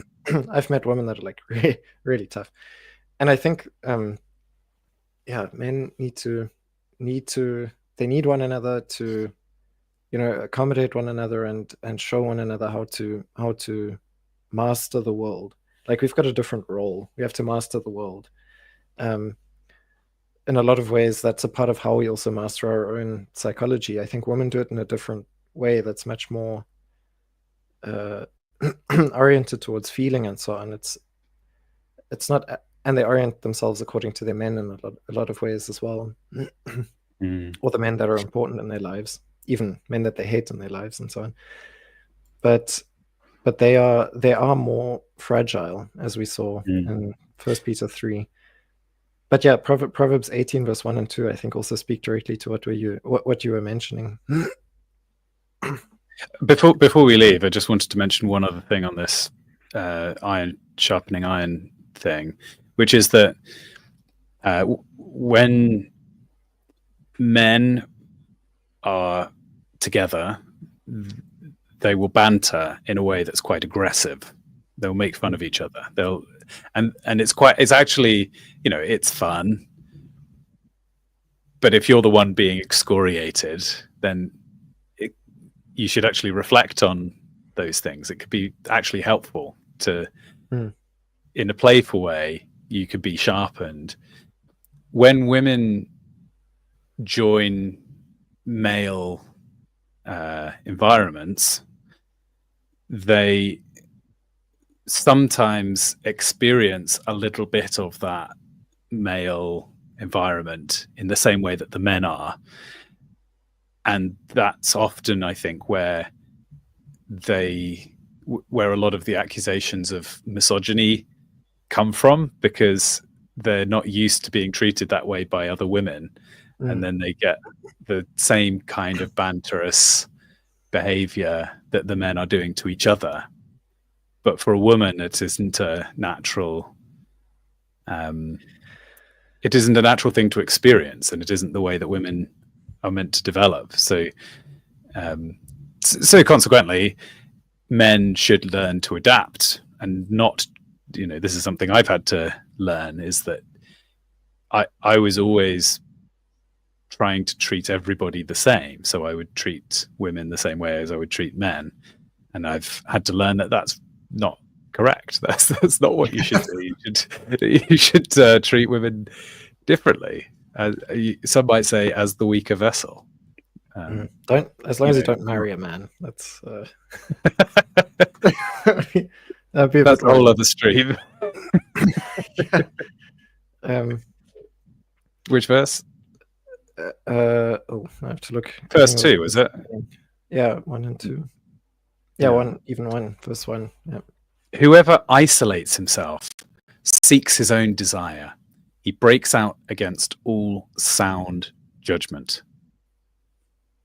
And there's something here, like, I think it's difficult for guys that spend a lot of time on their own, because they forget that, if you spend a lot of time on your own and you kind of master your little bubble environment, which is what I pride myself in doing most of my time, then you forget that you can be like confronted by someone who's better than you at a lot of things in life. And then when suddenly you're in a group dynamic where it's a bunch of guys that are like, what do you call it? They're like riffing one another. I don't know if that's the right word. Sure. But, yeah. And I don't know what the term is either. But yeah. Yeah. Okay. But they're like bantering, and you get kind of caught in the crossfire, and someone's like, "Oh, you look weird" or something. Yeah. Do you ever take a shower? That's got more to do with smell, but these kinds of whatever it is, there's likely to be like a grain of truth in it. Yeah, but I think it'll also sting. Like, you'll be like taken aback. You'll feel like super offended. And that's right, because you're not used to it, because you've spent so much. Is that what you're saying? That like the fact that you've been solitary means that you receive that kind of thing really hard. You take it on the chin, as it were. Yeah, but but yeah, you should see it like a game, like you were saying. Like it's the potential to develop. It's actually it's supposed to be a helpful pointer, and the currency I think that's exchanged in male circles is like trust and reliability.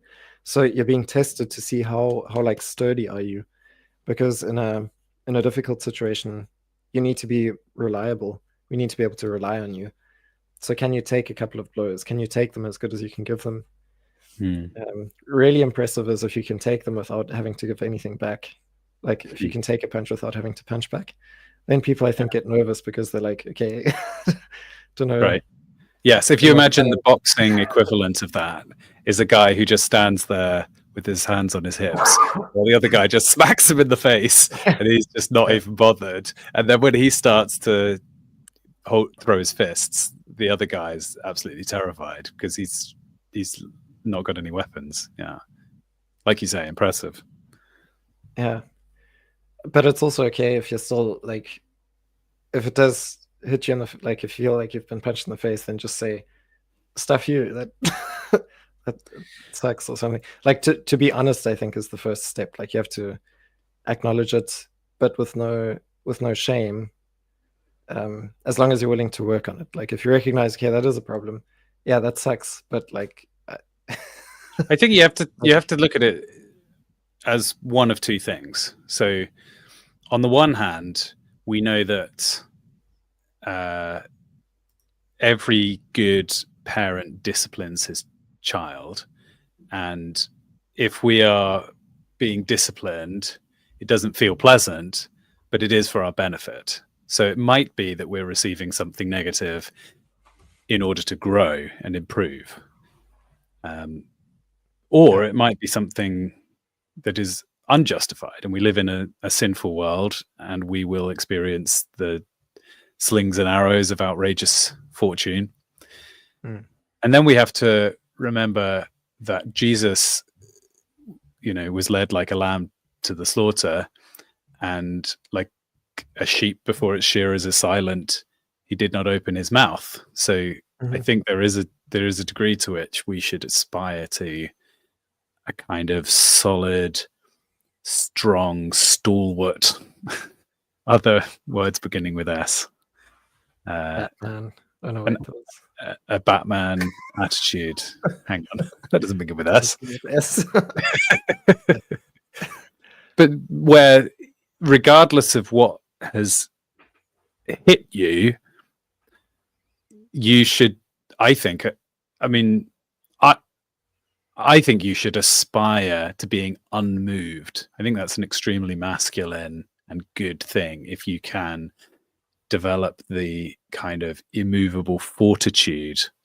People, one of the things people say about depression is that if you're depressed, you're sort of unbothered by the things that happen. You're sort of not affected positively or negatively. You're apathetic. I think that a sort of low-level version of that, which is, I think there is an aspect of masculinity which should reflect that kind of stoic. There's another S. Yeah, there you go. A stoic attitude where something good happens and you're like quietly pleased about it, and something bad happens and you're like quietly sad about it. But in either case, you are totally functional. I think it's like sobriety is one to have a spirit of self-control, and these are all qualities that pertain to the Holy Spirit as well. So I agree with that for sure. But one should also be able to weep with the weeping and so on, without it, crippling you. It shouldn't cripple you. Yes, Jesus wept, but Jesus was not so overcome by weeping that he was unable to act. Yeah, he wasn't like, "Oh, this is so terrible. I think I'm just not going to go die on the cross now. I'm not cut out for continuing this ministry. I've done pretty well for my 2.5 years. I'm going to call it a day." Yeah, that's not what Jesus was about. And living, so that would be the trap of self-pity. I think that's often what we fall into, is like we pity ourselves because we think no one else will pity us. But I think at least God is pitying you a lot, so much that he was willing to sacrifice his son on your behalf. So if you recognize the pattern of like self-pity in yourself, rather turn to God and like be angry with him and ask him why things are the way they are, or turn to your brothers, to friends, to your father, or to mentors, and just speak to them about the things that trouble you. Also emotionally, if you have to, because I think by bouncing these things off other men, you can see, especially if they are self-controlled, you'll be able to see a reflection of how not only unattractive, but how this kind of attitude of being hyper emotional as a man it's not getting you anything that you want, and it's not what you actually want to be. And you can see that reflected quite well if you bring these things to other men that you trust. They have to be people that you trust. That's another thing. That's why we do banter like that. It's because that's our currency that we're testing. I think with women, RCW said women like to be listened to in the chat. I think their currency is niceness or something. So if a man is nice, then it's like a cancer that destroys everything in his life. But if a woman is nice, that's hilarious. That should be a t-shirt. Yeah, I got that from some other. That's a very Lutheran pastor kind of thing to say. I think if you're a pastor, you shouldn't be nice. Nice is like a cancer that will kill your entire congregation or something. Yeah, but it's true. The entire point of leadership is in making things happen, and people do things that wouldn't have happened or wouldn't have been done except for your leadership.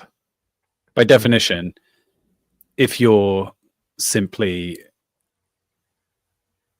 facilitating people to do the things that they wanted to do already, which in some ways is a definition of nice. Oh, that guy's nice. I like having him around because he empowers me to do the things I was planning to do anyway more easily. That's not leadership. That's a lack of leadership. That's like the difference between a director and a producer on a movie. Every great movie is a triumph of direction. But the best producer in the world cannot improve a badly directed movie. Yeah. Not even Henry Cavill. Even though that hasn't happened. Sorry, that was very obscure reference. So we should think of leadership, and I know that not all of masculinity is about leadership, but it is an aspect of it that's, I think, widely misunderstood. Like, leadership is about direction, not production. Well, and I think so. to speak a bit more about the contrast, I guess I think so for women, the fundamental currency seems to me to be like kindness or mercy. Even the Hebrew word for mercy is constructed out of the word for womb. So and let's not forget that those are aspects of God's character. Yes, yeah. So, and even the woman is a part of the image of God. So yes, in the image of God, he created them, male and female. He created them. Yeah. So she is definitely a part of that. But like we saw in 1 Peter 3, the role that she plays is more like the internal role, or the gentle role, and the role of mercy and of kindness. And the man balances that out by being principled, by being certain, and so if you're a strong man, you will never I think this is also an interesting thing. If you're a strong man, you should never, and you will never, if you actually are a strong man, make fun of someone who is weak, especially not weak men. You will build up the weak men so that they can become strong. You won't make fun of them because it's like a cheap victory. That's a cheap victory. You're looking for a challenge. You're looking to be sharpened. So you look for people to have a go at it with that are at your level. And if they're not, then then you're not going to be nice or merciful in the sense that you're like overbearingly kind or love bombing them or something like that. What you're going to be instead is like you're going to be honest, but in an encouraging sort of way, I think. And that would, I think, yield the most positive results. Because if they want nice or kind or merciful in this lovely kind of way, then they can go to like their mothers or sisters or to the women in their lives. Hopefully they have those. So a healthy vision, perhaps, of a men's group, for example, might be that there are some guys who are going to be firing on all cylinders.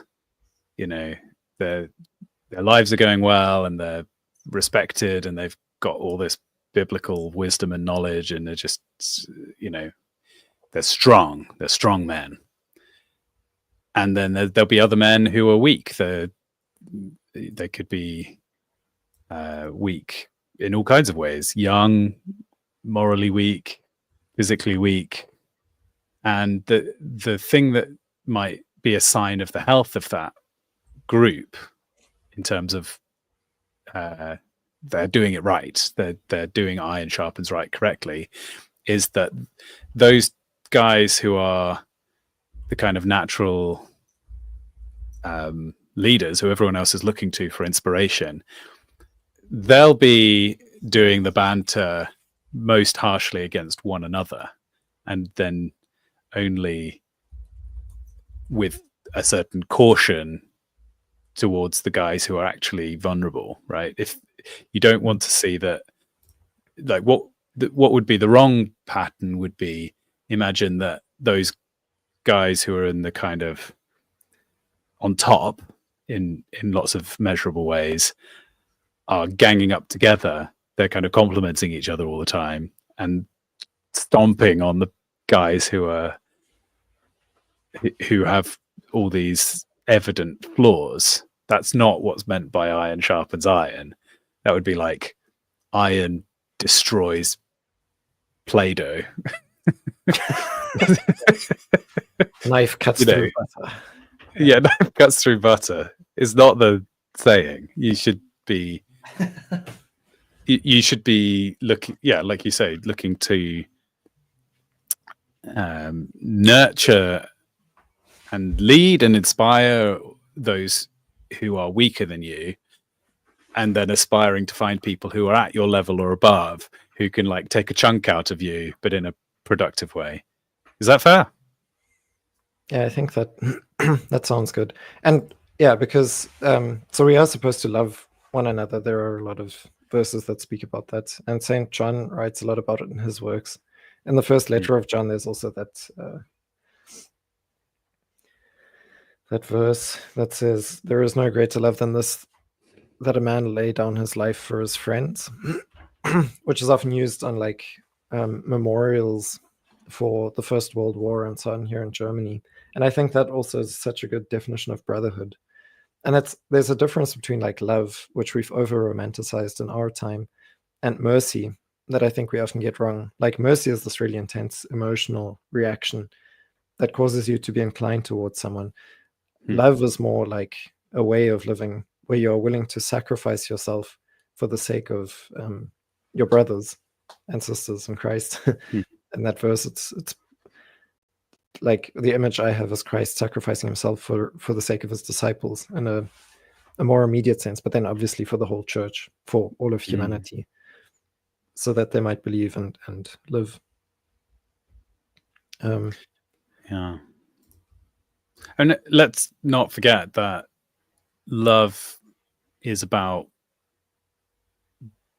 complete self-sacrifice, and it is love that is the instruction that's uniquely given to men in, for example, a marriage, that they are to imitate Christ who went to the cross.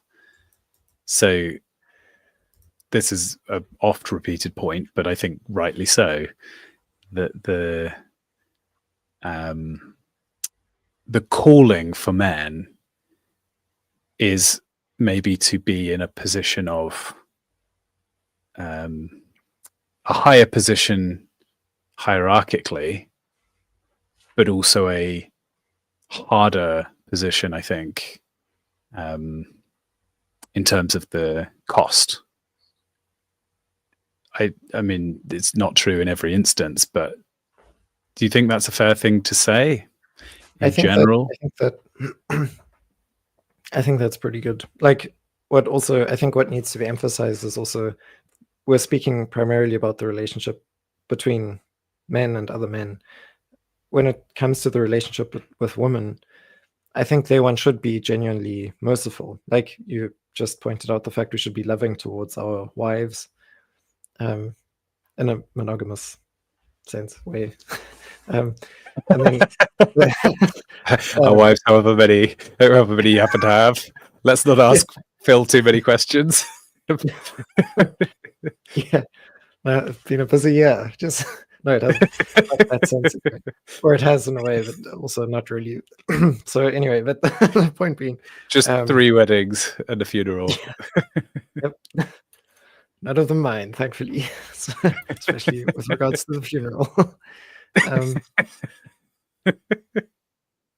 Yeah. So, but yeah, we should, as men towards women, I think like they can bite with their words because they're very good at using words. Often, some of them aren't.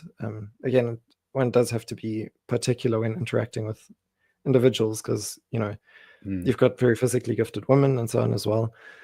But if you're a man and you're interacting with a woman, I think it's always important towards a woman. You can be, principled and steady, but merciful as well, because you're not dealing with another man. You don't need to prove anything. You don't need to build her up to become, a champion, unless you're her trainer or coach or something like that, and you're working in sports. But I think like social settings. That's such an obscure exception to bring up. Right. Yeah. I was like literally thinking, is there any exception to Is there any exception? I guess technically. Anyway, maybe if you're her father, like I'm sure a daughter needs a harsher word from her father sometimes, and maybe a mother's. I don't know if this is always the case, but there's probably a general truth to the idea that, like, I think it's a stereotype. Again, you can learn a lot from stereotypes if you think about them deeply enough. That the mother says, "Stop doing that.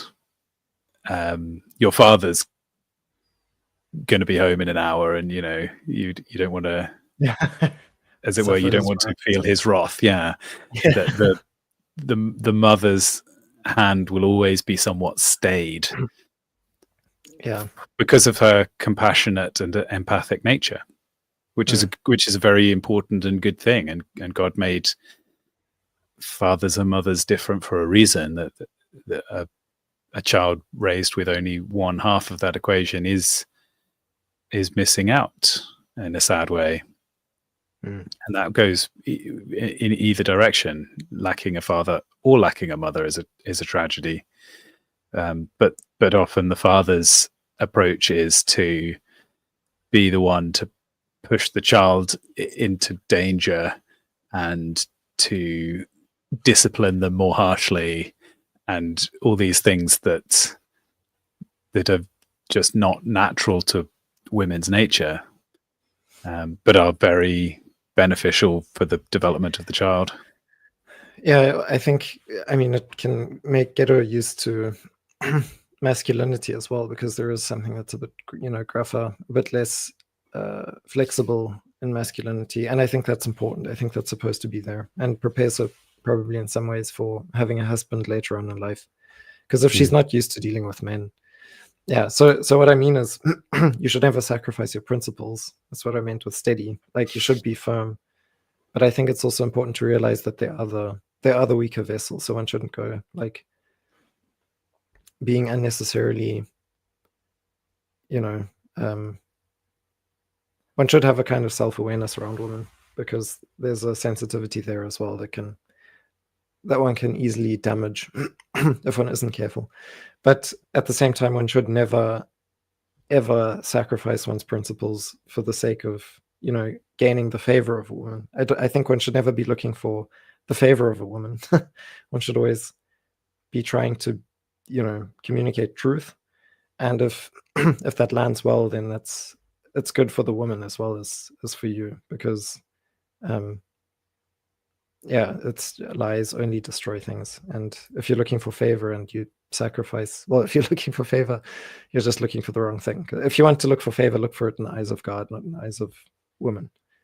And you'll get it from women that are good women if you do that anyway. So yeah. Shall we look at one last thing before we finish the stream?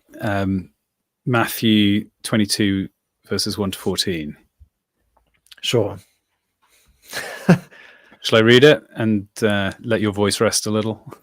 Yes, please. Yeah, it's probably, I don't know what it sounds like on the other end, but well, honestly, if I hadn't drawn attention to it, nobody would have thought anything. But now everyone's going to be listening to you like, what does his voice sound like? This is my Batman voice. Batman just was Bruce Wayne whenever he had a cold. It had some other strange behavioral effects in his case. And again, Jesus spoke to them in parables, saying, "The kingdom of heaven may be compared to a king who gave a wedding feast for his son, and sent his servants to call those who were invited to the wedding feast, but they would not come. Again, he sent other servants, saying, 'Tell those who are invited, see, I have prepared my dinner, my oxen and my fat calves have been slaughtered, and everything is ready. Come to the wedding feast.' But they paid no attention, and went off, one to his farm and another to his business, while the rest seized his servants, treating them shamefully, and killed them. The king was angry, and he sent his troops and destroyed those murderers, and burned their city. Then he said to his servants, 'The wedding feast is ready, but those invited were not worthy. Go therefore to the main roads, and invite to the wedding feast as many as you find.' And the servants went out into the roads, and gathered all whom they found, both bad and good. So the wedding hall was filled with guests. But when the king came in to look at the guests, and saw there a man who had no wedding garment, and he said to his friend, 'Friend, how did you get in here without a wedding garment?' And he was speechless. Then the king said to his attendants, 'Bind him hand and foot, and cast him into the outer darkness. In that place there will be weeping and gnashing of teeth.'" And then here's the addendum to give us a clue for what all of this was about. "For many are called, but few are chosen." So what do we learn from this parable? Jesus was pretty radical guy. Yeah. I mean, just I can't help commenting that the idea of chosen has clear implications about predestination. But let's steer away from that conversation because that's really not the topic of this stream. Sure. I would just like to point out what does the word call do in that, But anyway. That's fair. Well, look, discuss it in the comments. I think we've both taken our pot shots. So I guess we've got a wedding going on here. how can we see a link between what we've been talking about and the discussion of weddings? So, yeah, again, Jesus reveals to us God as the Father and the Son and the Holy Spirit. This is the name of God, in whom we see that God is like a family, a Father and a Son, and the Holy Spirit that like communicates between the two, that goes out from both Father and the Son. As a good Catholic would say. And so we've got in the beginning the king and his son, and the king is setting up this wedding feast for his son, and it's speaking, I think, quite clearly about the Father and the Son, so God the Father and the Son. And we've got Jesus who's telling us this parable, so he's talking about his own ministry on earth, but in a way he's also speaking about us, and we are like the guests who are invited. Those of us who are baptized into his kingdom are also given the new garment, the wedding garment. And there's a lot of passages that speak about the baptism being like the being clothed with a clean garment and so on. And that's, yeah, that we wear this in faith.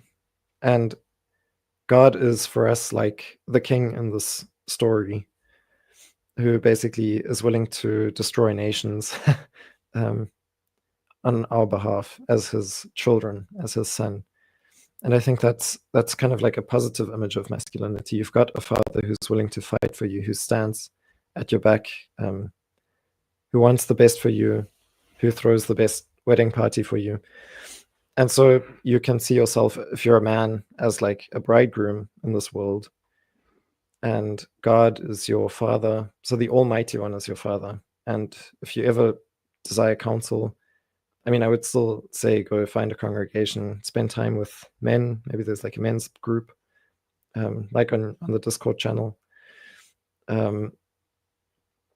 Speak to your pastor, but also go into the Word of God. But we saw how effective the Proverbs are at communicating principles, and at teaching us how, God is in our court, and what he also would like us to live like.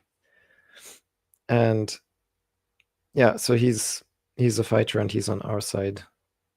And it's a wedding feast for us as his children. I mean, ultimately it's about Christ and his bride, the church. But we are like little Christs. And in this life, which is passing, we can also experience our own little wedding feast. And you can see the bride here as like literally, maybe God will entrust a wife to you, which would be great. And then you can also learn what it means to be a father and what it means to live in family, and what it means to have this kind of identity in family. And yeah, those were just some of the thoughts that I was having regarding this text. Yeah, you mentioned the phrase bridal mysticism when we were talking before. Yeah. What do you mean by that?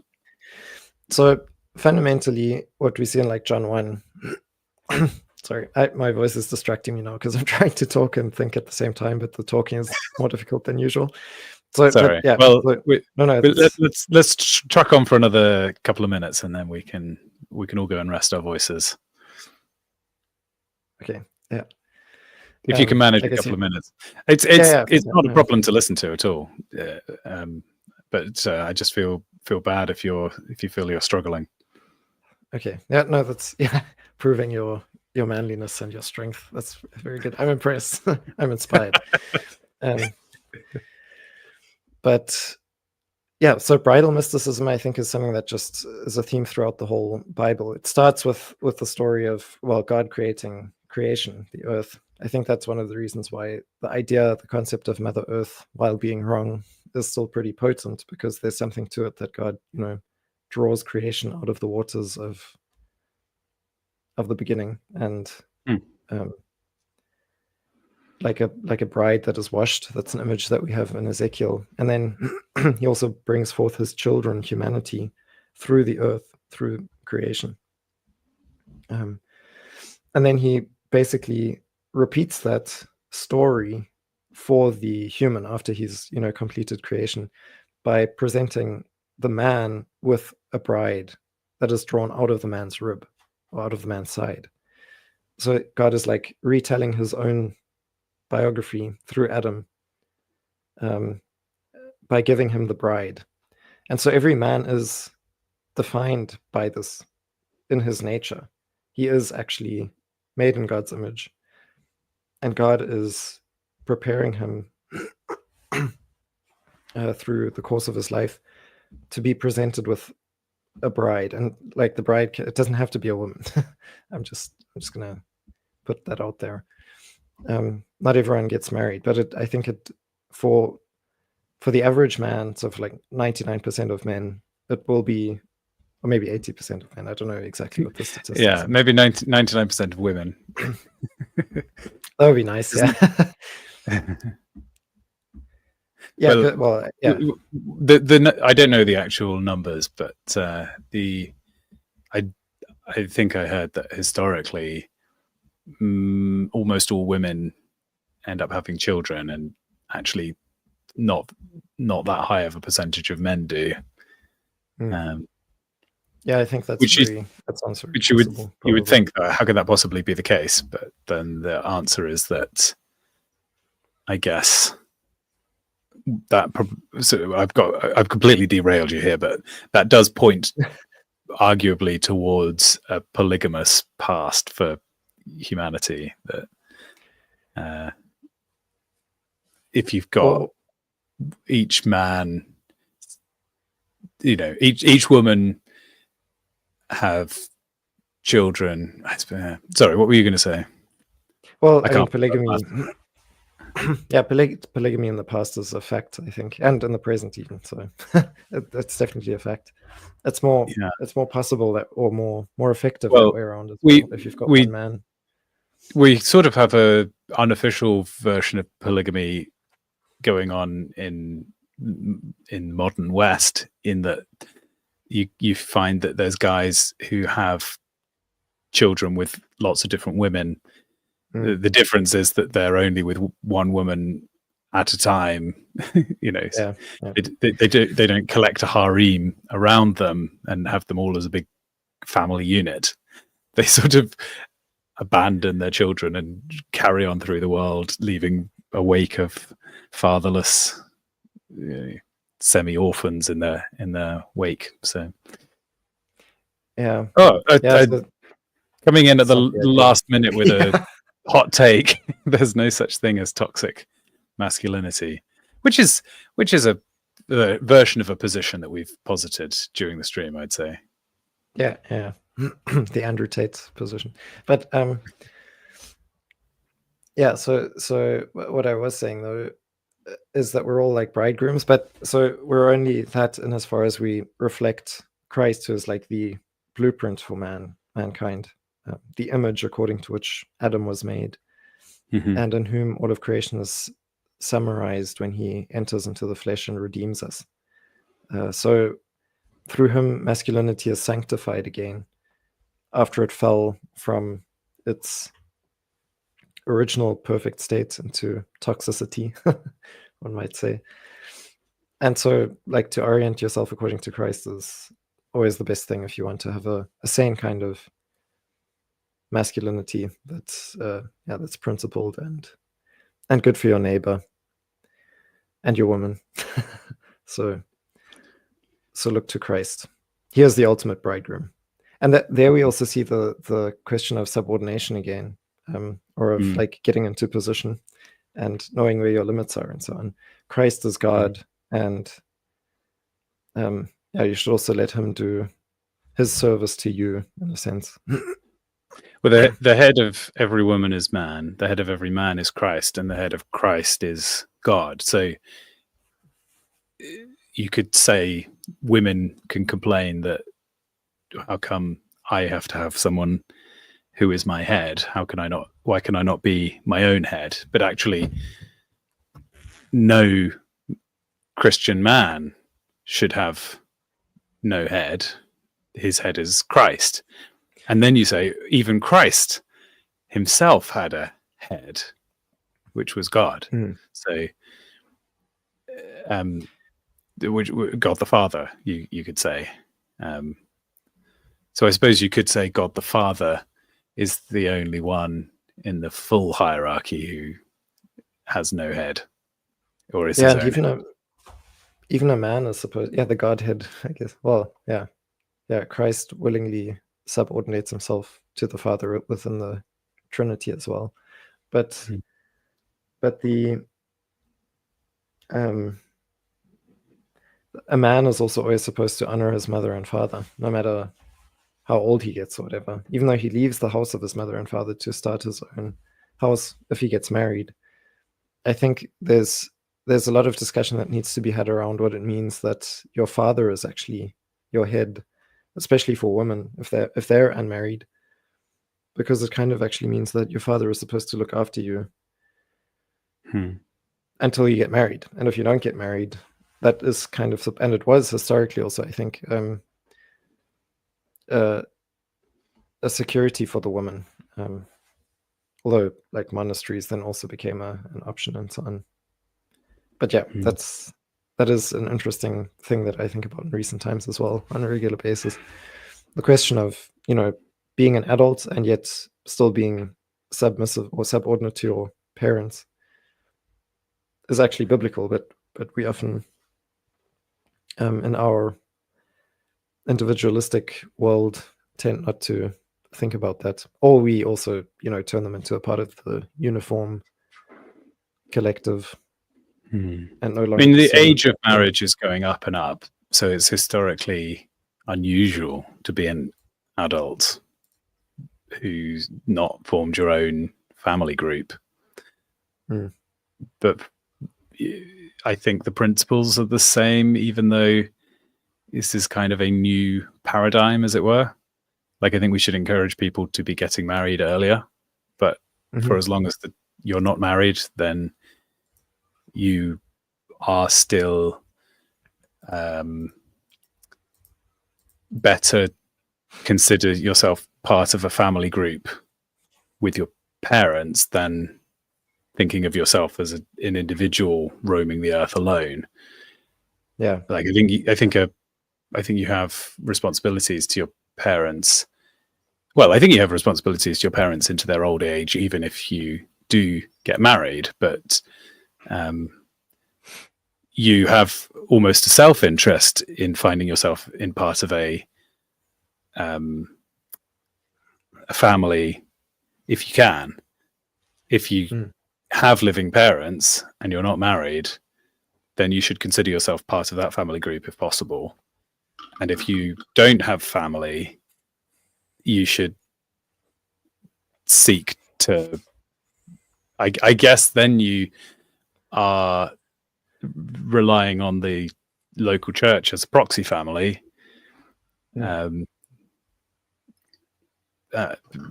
it's sorry, we've got off into the weeds again. But maybe that's maybe if there is like an elder married couple or something in your congregation that doesn't have kids or something along those lines, or just elders, so older people that don't have kids, and you don't have like parental figures, I think it's a good idea to like turn to them, get to know them, even if they're like boomers and they smell funny. I think it's still better than nothing, especially if they're like real people that are in your space. So you think that complete isolation and a totally solitary existence is a less good choice even than having to put up with someone who has a funny smell? That is a hot take, I must say. Yeah. I wonder if to just close the stream out, I was thinking maybe I could read Psalm 15, which you suggested earlier, as I guess a guide to the way that we should seek to live as men. Is that partly what you had in mind? Yeah, I think this is really good. So 1 Timothy 2, there's a verse there that's like, I ask all men to lift up their hands in prayer. And that's like a also a defining characteristic of masculinity, that we pray for people in our lives. We are like Christ, who is the high priest for us. And so we are like the priests of those that have been entrusted into our care.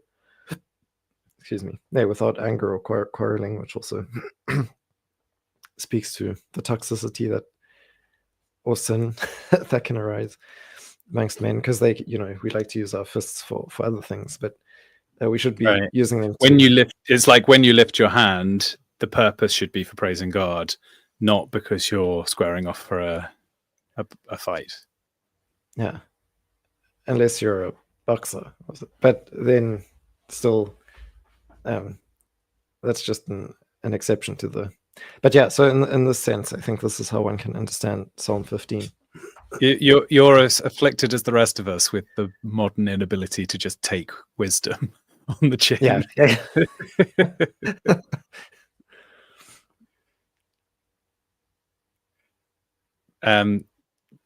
Great. Shall I read Psalm 15 to finish then?